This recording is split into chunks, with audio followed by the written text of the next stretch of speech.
겁니다. 과거에는 비리가 나오게 되면 사과하고 반성하는 이런 모습을 보였다고 한다면 최근에 들어와가지고는 자기들이 잘못한 게 없고 그 기준 자체가 잘못된 것이다라고 하면서 꼬리가 개를 흔든다라고 이런 현상들이 나타나는 겁니다. 최강욱 씨를 보면 내가 사과하고 싶어요. 아유 죄송합니다.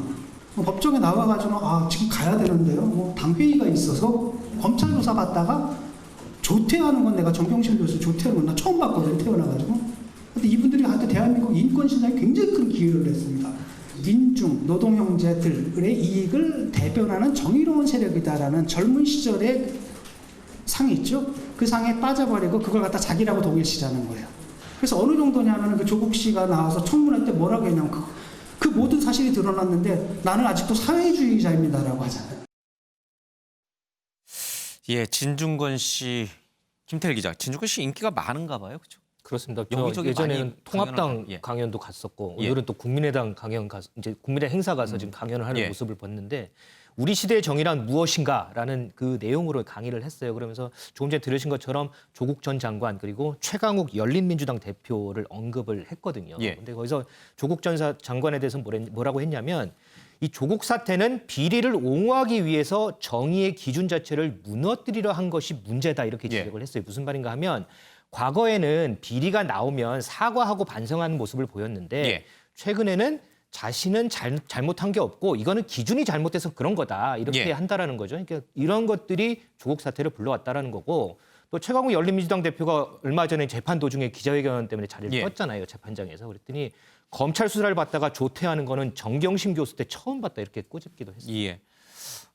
지난번에는 이제 통합당에 나가서 강연을 했고 오늘은 이제 국민의당에 가서 또 이제 강연을 좀 했습니다. 통합당 얘기도 한번 다시 들어보겠습니다. 까놓고 얘기할게요. 통합당에는 그냥 뇌가 없어요. 브레인이 없습니다.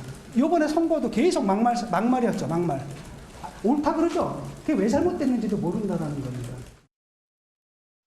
예, 통합당에 가서는 선거 패배의 원인이 무엇인가에 대해서 신랄하게 자성찰적인 얘기를 했고 오늘 국민의당에서는 우리 시대 정의에 대해서 큰 화두를 좀 던지는 그런 모습을 보였습니다. 김태일 기자, 본인은 굉장히 정의롭고 굉장히 예리한 냉철한 분석력을 갖고 이 선거 정치판을 읽는다라고 본인은 느끼시는지 모르겠습니다만은 또 거기에 동의하지 않고 저분이 이제 보수로 전향을 했나 이렇게 또 느끼시는 분들이 있나 보죠. 그렇습니다. 뭐 동의하지 않다기보다도 어쨌든 이제 보수 쪽에서는 진중권 교수가 이제 보수의 아이콘으로 떠오르는 거 아니냐 뭐 이런 얘기도 나오긴 해요. 진보 진영 쪽에서 인기는 사라지고 그 인기가 전부 보수 진영 쪽으로 가서 인기가 살아나나요? 그렇습니다. 그 최근 행보를 예. 보면 SNS나 이런 걸 보면 보수보다는 정부 여당을 비판하는 글들이 상당히 많잖아요. 예. 그렇기 때문에 일부에서는 이 진중권 교수가 제1야당보다도 낫다 이런 말도 좀 나오기도 하고요. 예. 또 이 통합당 의원들 사이에서도 이 진중권 교수가 대여 투쟁의 선봉 역할을 한다. 예. 그리고 요즘에는 통합당이 진 전 교수 SNS에도 밀린다 지금 이런 얘기도 예. 좀 하고 있거든요. 근데 그만큼 이제 최근 이제 진 전 교수 행보 때문에 예. 진보보다는 보수 쪽에 좀 많이 가는 이런 행보 때문에 이제 그런 말들이 예. 나온다고 하는데 그런데 또 보면 진 전 교수가 보수 쪽으로 완전히 돌아섰다 또 그렇게 얘기하기도 힘들어요. 방금 보신 것처럼 통합당 가서는 뇌가 없다. 뭐 이 선거에서 막말만 한다 뭐 이런 얘기들 하고 예. 있는데 그래서 통합당 인사가 딱 이렇게 결론을 내렸어요. 진 전 교수는 합리적 진보 같다. 이렇게. 합리적 진보. 그러니까요. 보수와 진보라고 하는 스펙트럼에서 진중권 교수가 어디에 위치했느냐 이렇게 생각을 하기 시작하면 답이 안 나와요. 그걸 알 수 있는 사람도 없고. 그래서 보수와 진보의 잣대로 진중권 전 교수를 평가할 건 없고 간단한 방법은 이건 것 같아요. 그냥 문재인이 싫고 민주당이 싫다. 맞죠? 그렇게 보시는 분들이 더 많더라고요. 뭐 행보를 보면 그렇게 예. 해석이 되네요. 예.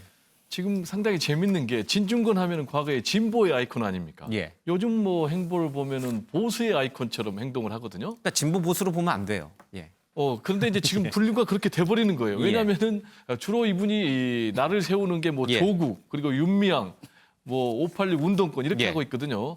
그래서 제가 볼 때는 긍정적으로 보면은 굉장히 용기 있는 지식인이다라고 저는 평가를 하고 싶어요. 예. 왜냐하면 집권 세력이잖아요. 예.